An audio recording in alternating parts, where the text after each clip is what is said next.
Hello, everyone. My name is Sankulani Daka. I'm the co-founder and CEO of Let's Talk Mental Health.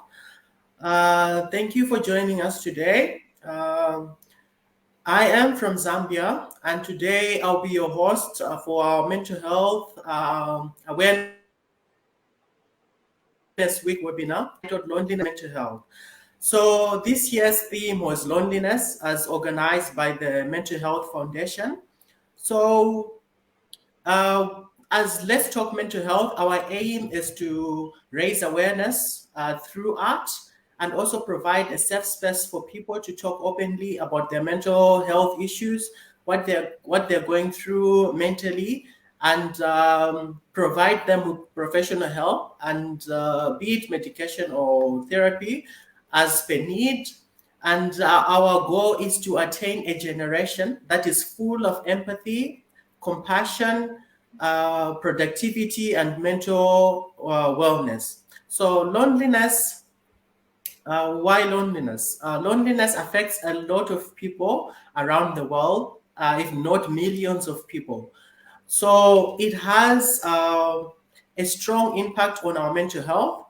Uh, so today, our discussion will be basing on how loneliness impacts our mental health and what really is mental health.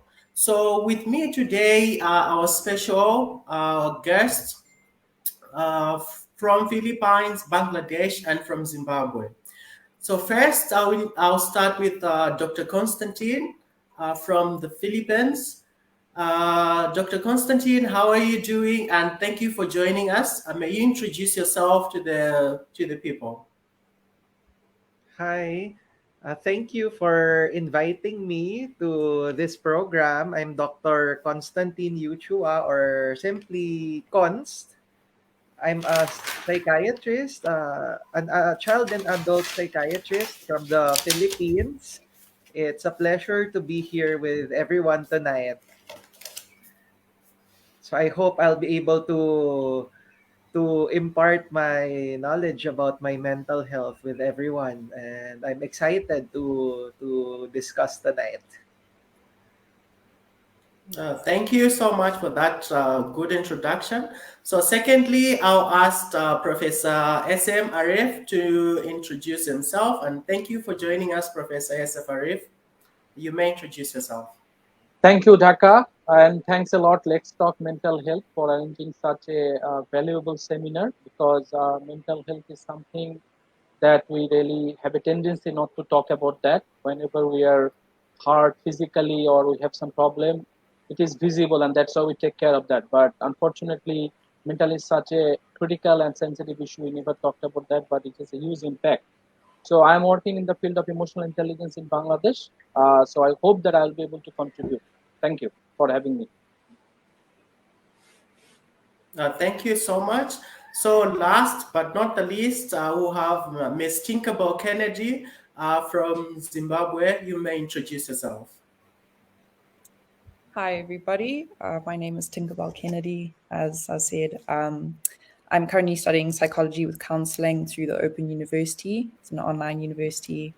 And yeah, I'm just very passionate about people, about helping them, and very interested in the conversation of mental health awareness and education. So thank you for having me. I'm very happy to be here.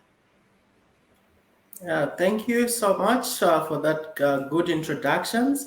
So we are really grateful for it to everyone who's taken their time to join us today. So before we begin the discussion, I would like you to pay close attention because these are issues that affect us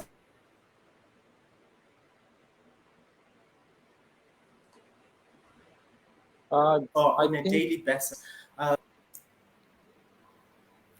So each one of us gets to a point where they feel lonely, and because of that, we have this discussion so that we can talk about how we can actually overcome it, and then how you can realize that it has overstayed or it has prolonged in you. So I'll start with our first question for our guest, Dr. Cons. So, Dr. Cons, how can we differentiate mental health with mental illnesses, and what are some of the misconceptions about mental illnesses that need corrections? That's a very good question. When we say someone is mentally healthy, uh, it would be when someone is in the best it's in the best state of emotions, behaviors, and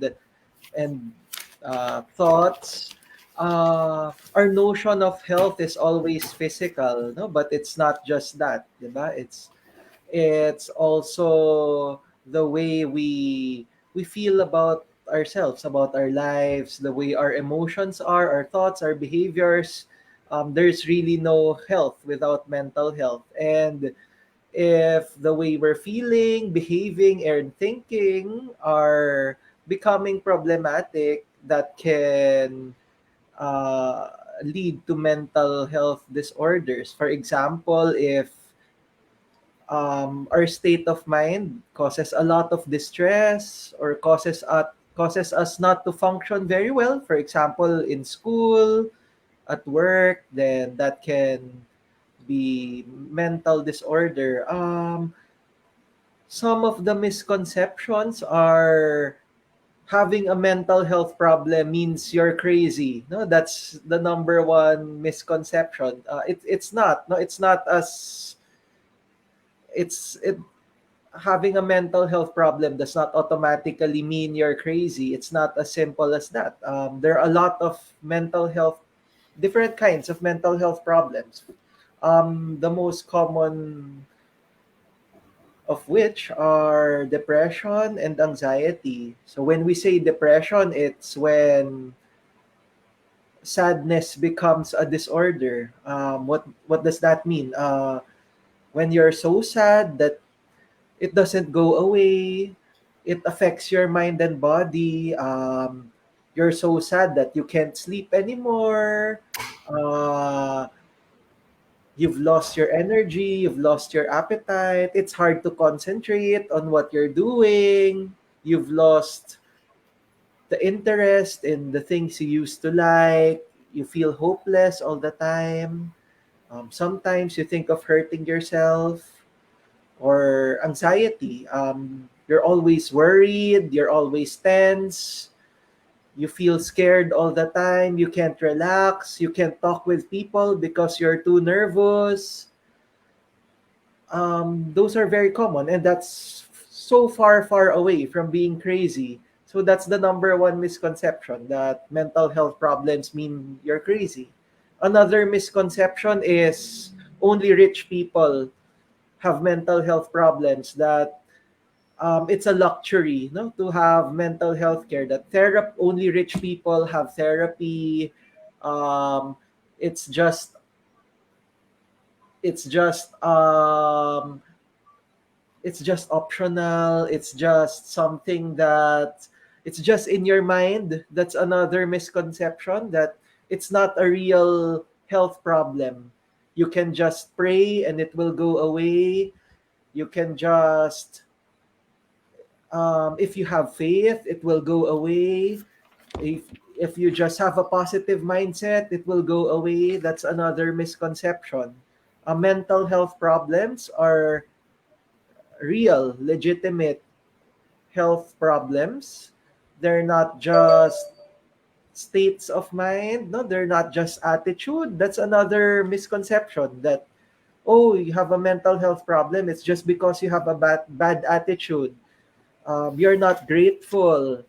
You're not you're just being negative. You're not praying hard enough. That's another misconception. It's not true.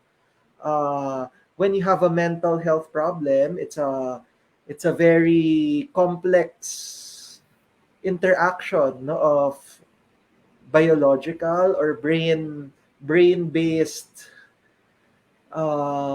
factors, psychological factors, social factors, all developmental factors, all coming into play. And it's not just something that will go away if you ignore it, or if you just try hard enough. These are real problems. So yeah, maybe those are some misconceptions that these are just attitudes, it will go away on its own, that it's mental health care is just a luxury, it's just a state of mind, that it's you're crazy if you see a counselor. Uh, yeah. Uh, Thank you so much for that explanation. And honestly, I've had someone say, how can an African get a mental illness? How can an African seek therapy? Those are issues of white people. But it's good that you've actually corrected that. And thank you for that good explanation. So, our second question goes to Ms. Tinkerbell Kennedy. We actually go to the topic of loneliness. So, what is loneliness and how does it affect our mental health, Ms. Kennedy? So, loneliness isn't so much the absence of people, it's more so the absence of connection. And I think connection can be defined by the ability to be vulnerable with someone, to share our hardships and our difficulties, to be open, and feeling safe enough to do all of these things. So, if those are hindered in some way, we tend to feel disconnected and therefore lonely.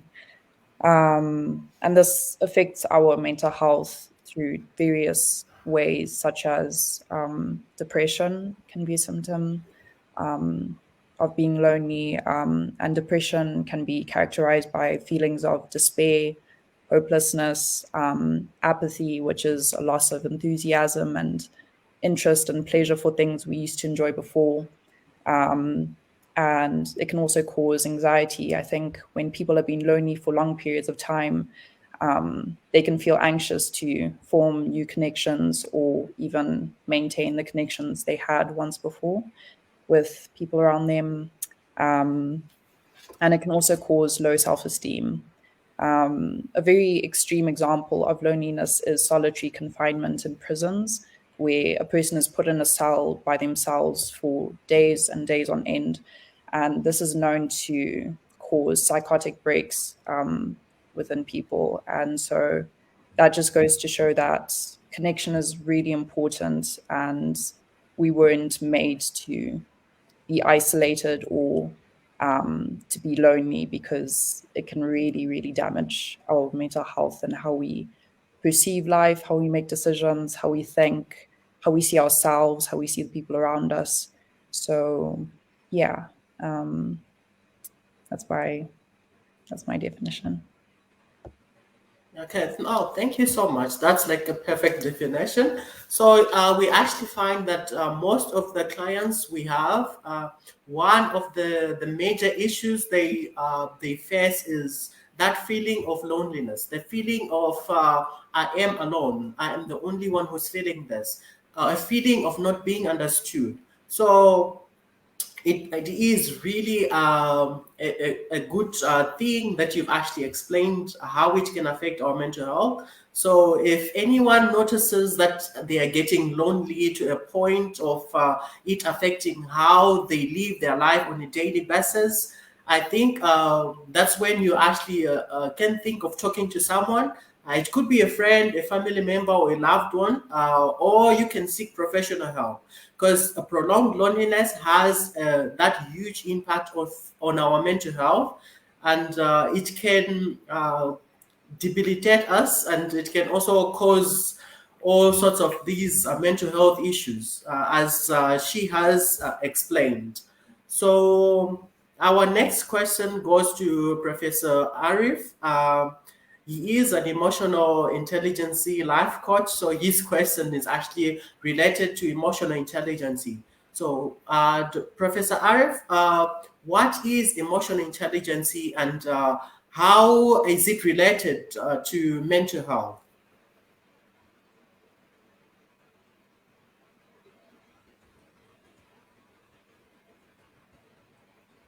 Okay. Yeah, thanks a lot, Daka. It's a wonderful question. Emotional intelligence is actually what we say is actually putting emotion, putting like intelligence into the emotion. So most of the cases, that when we took something very seriously, we go into the depression and all kind of mental illness, I should say, that is happening because we fail to manage ourselves properly. So in the field of emotional intelligence, we call it actually self-regulation. And before that, like if I have the emotional intelligence, then I can, if I have the self-awareness, then I can spot what is happening to me. So emotional intelligence, in my opinion, is actually taking the full control of your life, and which is this emotional intelligence is measured by the emotional quotient. All of us have heard the word intelligent quotient, which is needed to do our like to become successful in our studies and get a job and doing work. But uh, emotional intelligence or emotional quotient is actually the another very important part of our personality. So emotional intelligence deal with the five things that was actually described by Daniel Goleman, that it takes into account the self-awareness, self-regulation, self-motivation, and empathy, and the effective relationship. So most of the cases, if I don't have emotional intelligence, then I'll not be able to actually manage my emotional difficulties. For example, suppose somebody is actually criticizing me. Now, if I have the emotional intelligence, then I can try to understand that why somebody is behaving in that manner, what went wrong, what I have done wrong. So that will actually take me through the responsibilities or some of the other issues because of which the person is actually criticizing me. Then I can have the correction. But if I don't have the emotional intelligence, then I'll take it personally. I'll try to find that, oh my God, these guys might be jealous of me and he doesn't like me. So that I will go into the very deep analysis of something very abnormal and something very much unnecessary, and that can actually takes me to a very bad mental illness. So emotional intelligence, if I have it, then I can manage this situation very well. For example, for my case, so many times I have found that we basically give attention to so many unnecessary things. My case, in my life, I have changed my job 5 or 6 times, but I could do it very well because I have the adaptability. I never was afraid of meeting with new people. So this is kind of fairness or anxiousness that was mentioned by Dr. Kons in the first when he was giving the introduction of about the mental health. So emotional intelligence has a lot to do with the mental health. I believe that if I have the emotional intelligence, I am in a better position to manage the situation and take care of the mental well-being. Thanks a lot, Taka. All right, thank you so much for that wonderful explanation. I'm sure it is quite clear, and you've actually highlighted the importance of emotional intelligence, and that's something we all ought to have in order to survive on our day-to-day activities and on our daily life, so to say. So really, many people that have mental health issues or that struggle mentally tend to self-harm. So this brings us to the next question to Ms. Tinkerbell Kennedy. Ms. Tinkerbell Kennedy, can you please help us to describe what self-harm is and what are the healthy ways to overcome self-harm? Yeah. So self-harm is the intentional direct injury of body tissue done without suicidal intentions. I feel like that part is really important, that it's done without suicidal intentions. Examples of this are burning, cutting, picking the skin, scratching, just to name a few. Self-harm is generally a destructive coping mechanism used to deal with feelings of great distress. It can also be a way to gain control or feel relief, among other reasons. So ways of coping or coming to overcome self-harm is, number one, I think it's important that we first be kind to ourselves and not put any expectations on ourselves to stop right away. I think when someone decides to stop self-harming and they relapse, it can create feelings of shame and guilt, and this can cause the person to do it again as a way of punishing themselves for relapsing. So I think it's important to understand that it's a habit and it's going to take time to unlearn it, and it's okay that it's a process. Number two, talking to a friend or someone trustworthy can be really helpful. Talking is a really good way to relieve feelings of emotional distress, because the urge to self-harm kind of builds up over a period of time. And so when it's spilling over,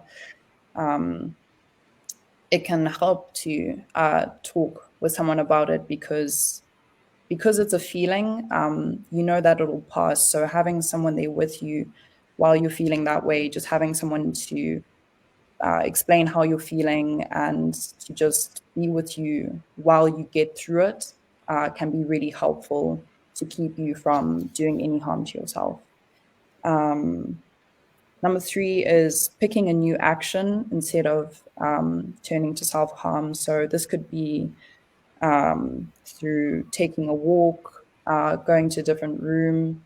I think that can be really helpful, because when you get up and leave the space that you wanted to self-harm in, being in a different room or different space kind of creates a new intention for yourself. And so it gives your body enough time to sort of calm down and not focus so much on that urge and that feeling of like intensity. Our brains are neuroplastic, which means we can rewire our brains to create new habits. So by picking a new action and continuously doing that instead of self-harming, we can teach ourselves when we're feeling that urge to harm, to instead do the healthier action, which might be, for example, taking a walk and going to a different room. Another example could be exercise. I think short, high-intensity workouts can be really helpful, because exercise helps to produce serotonin in the brain, which is a chemical that basically it's just a mood stabilizer. So it will basically calm you down and prevent that feeling of wanting to self-harm. And it's a much healthier habit to do instead of harming yourself, of course. And then lastly, I think it's very important to talk to a professional, to seek actual professional help, because feelings of self-harm normally build from other stresses that are happening in our lives, and it can be helpful to talk through these other issues with someone who is trained and knows how to give you tools and healthy coping mechanisms to overcome this, because self-harming, like the urge to do it, it might last for a moment, but because it's habitual and it continues, and every time you feel distressed, it's a constant urge that comes up, it's necessary to tackle the bigger problems that are causing you to want to do this. So seeking professional help is probably first and foremost the most important solution, I'd say, to overcoming self-harm. Okay, so thank you so much, Ms. Kennedy, for that wonderful explanation. So one of the effects of mental health issues is feeling empty or numbness, like you stop feeling anything at all. So because of that feeling, many people who are going through mental health issues tend to self-harm in order to feel something. They want to feel something because inside they feel empty, they feel numb.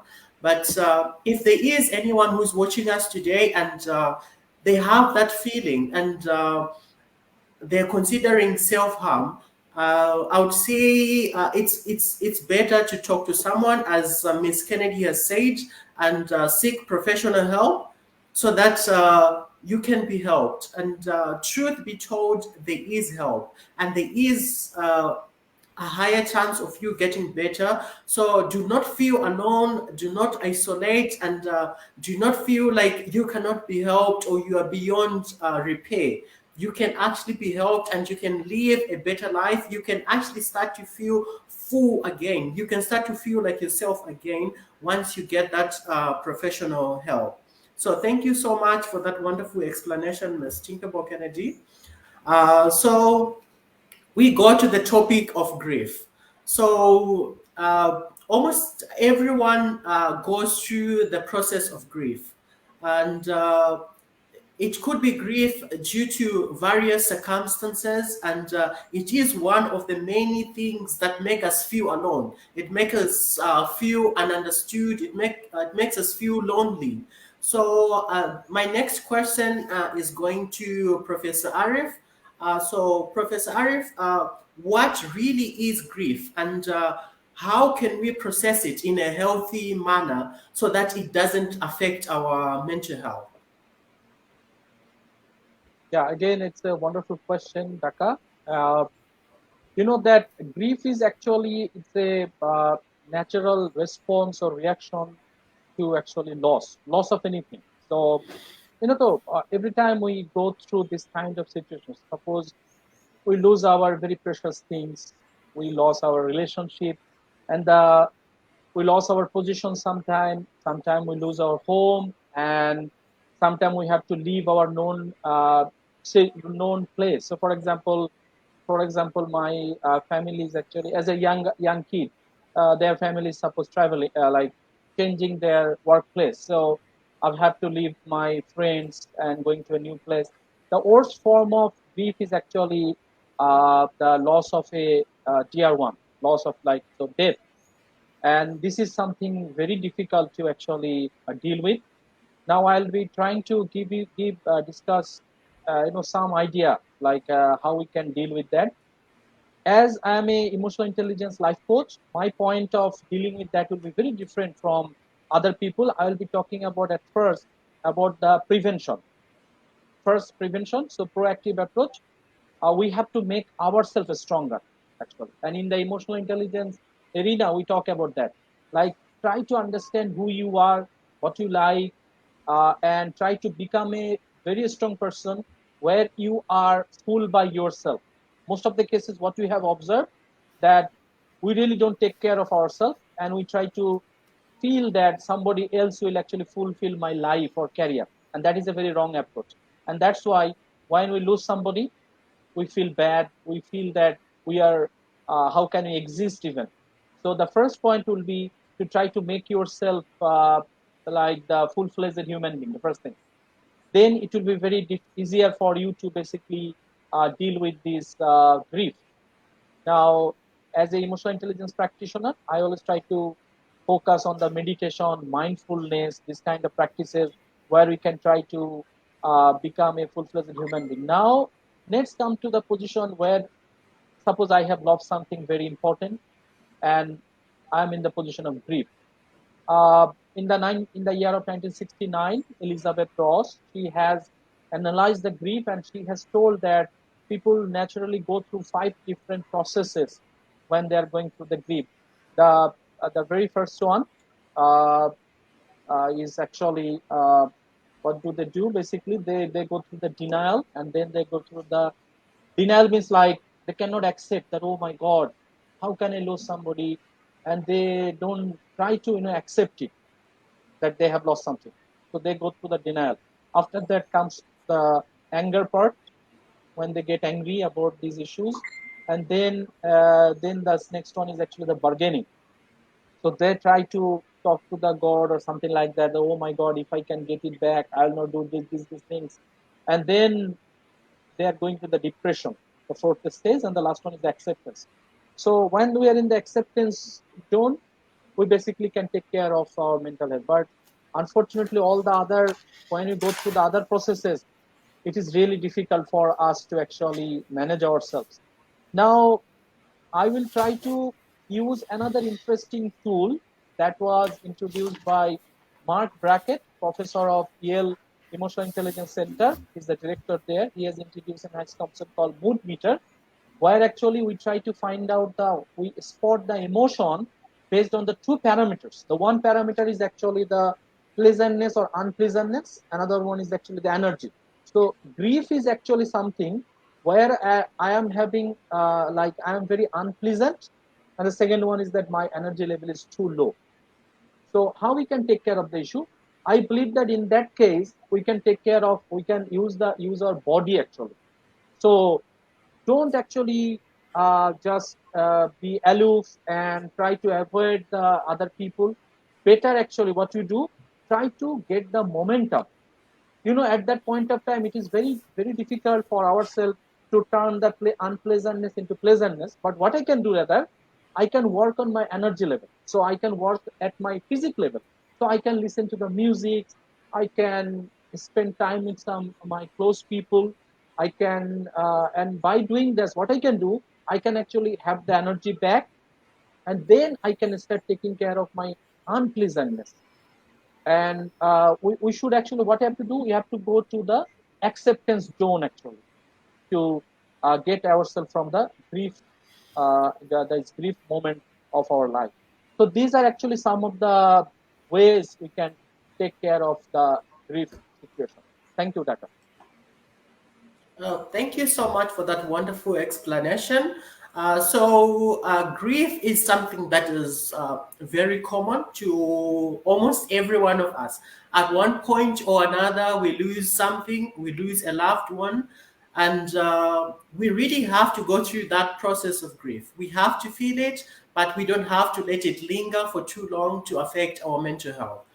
And this also goes to people that are surrounding those that are grieving.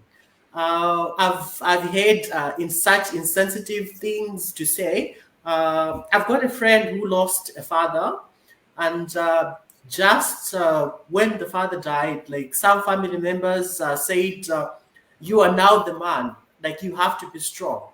Uh, like it actually robs of people the feeling of having to deal with that grief because they are not allowed to feel it. And one thing is that men cannot grieve. Like grief is for everyone. It's meant to be felt, and you just don't have to let it linger for too long. And if you're someone that is supporting someone who is grieving, I think the best thing is just to let them know that you are there for them, and also try to avoid certain things like men don't cry, or you have to be strong now, because it is something that we all tend to feel, but we don't have to let it linger for too long. We have to feel it and then let it go. And as Professor Arifa said, of all the ways to actually process it in a healthy way, you can actually follow that and be able to live happily ever after, despite the loss you've encountered. So our next question goes to Dr. Konstantin. So uh, many people wonder, like they don't know when exactly they can ask for professional help. They don't know when exactly when their issues are actually too much, or if their issues are even too much. So mostly people wonder when it is necessary to ask for help. So Dr. Cons, may you please help us answer this question? When is it necessary to seek professional help? Be it medication or therapy, and how is the procedure to seeking professional help? Okay. Oh, well, let me say first that I agree with the things you've been saying, Dak. I like how you're phrasing these things. Regarding your question, let me make it clear that there are no rules on when to ask for help. So there's no requirement that you should feel this bad, no, or you should have these symptoms or what before you should ask for help. There are no rules. No, I'm sure Miss Tinker and Professor Arif and Mr. Daka will all agree that no mental health professional will get mad if you approach them with whatever issue you bring to them. No professional will get mad that, huh, that's it, that's your issue, why did you go to me? No professional will say that. So if there's anything bothering you, you follow your intuition. If you feel there's something bothering you, go ahead, you have yourself checked. It's not a sign of weakness, it's not a sign of being too sensitive. You remove that from your mind. Instead, it's a sign of being responsible for yourself. It's a sign of being brave. So let me make that clear. There are no rules na you should be very severe or you should be very in a very bad state before you consult. So follow your intuition. If there's something bothering you, you go consult. And then let the professionals tell you what to do. If there's nothing wrong, then that doesn't mean that the consultation is wasted. That's good news. There's nothing wrong. If there's something wrong, then that the professionals help.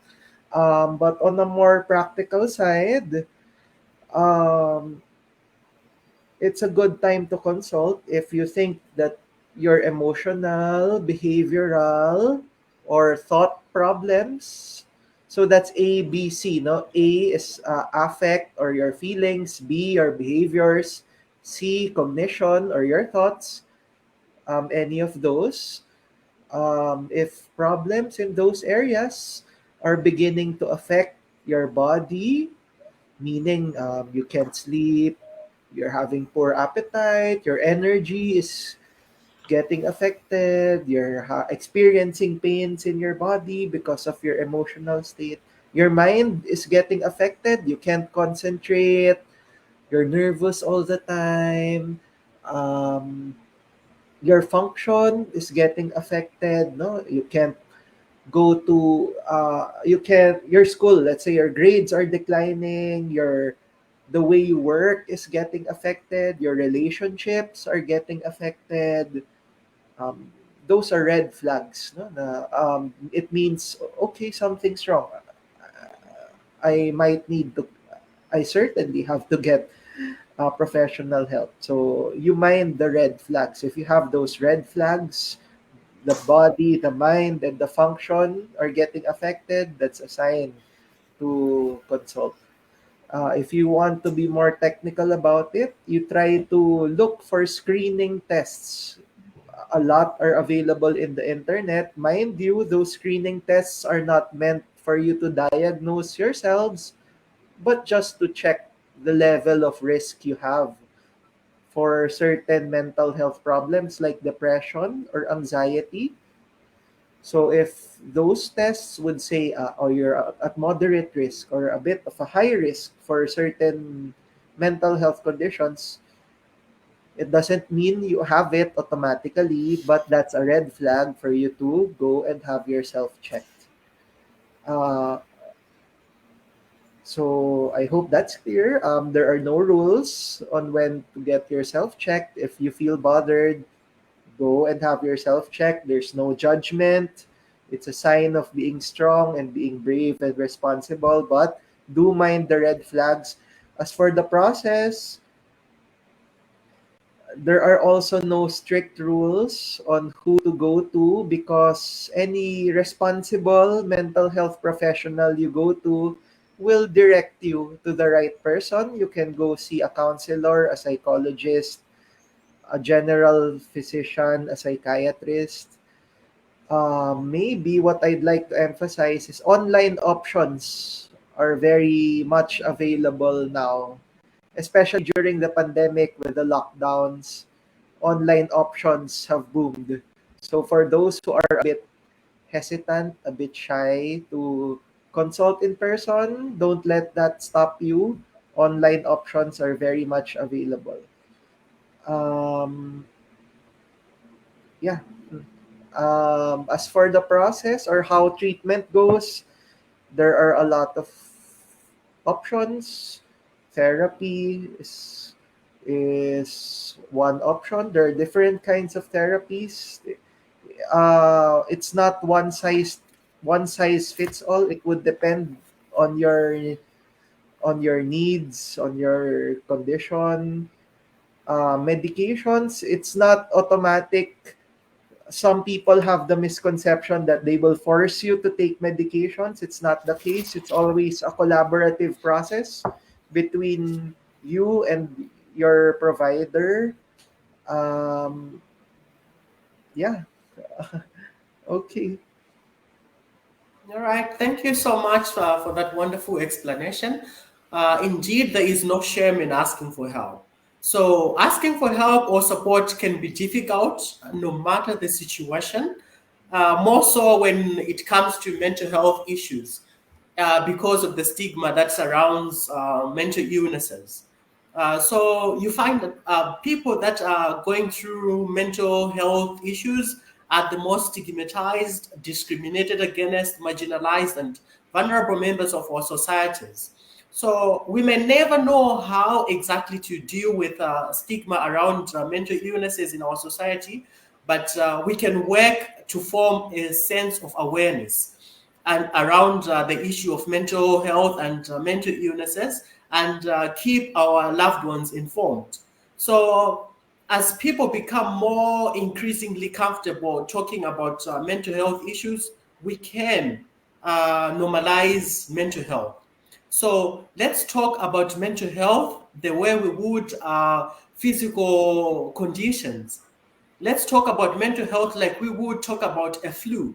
I've got a flu, I can't go to school. I have a flu, I can't do this, or I have a headache.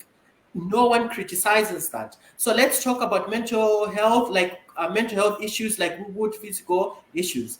Let the conversations about mental health be as normal as possible, so that we can actually be able to be free to seek professional help, free to ask for all the kind of help that we may need as we are going through our mental health struggles.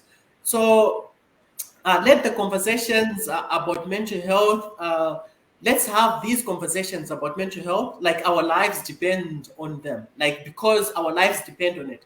There is no health without mental health. So, in as much as we want to focus on our physical health, we should not neglect our mental health. Self care is actually important. We actually have to consider ourselves. You actually have to see yourself as whole. Like you actually don't have to depend on other people, as Professor Arif has mentioned. You depend on yourself and be content with what you have. So mostly, many of these mental health issues come from not being content with what we have, and also trying to live a life that is not yours. And sometimes it is issues that are beyond our control. But if we can control it, let us do our best to take care of our mental health, make it a priority, and let us just live a life that we are all happy of, like a life that we are proud of. So I think we come to an end of our discussion today, and I would like to thank our hosts.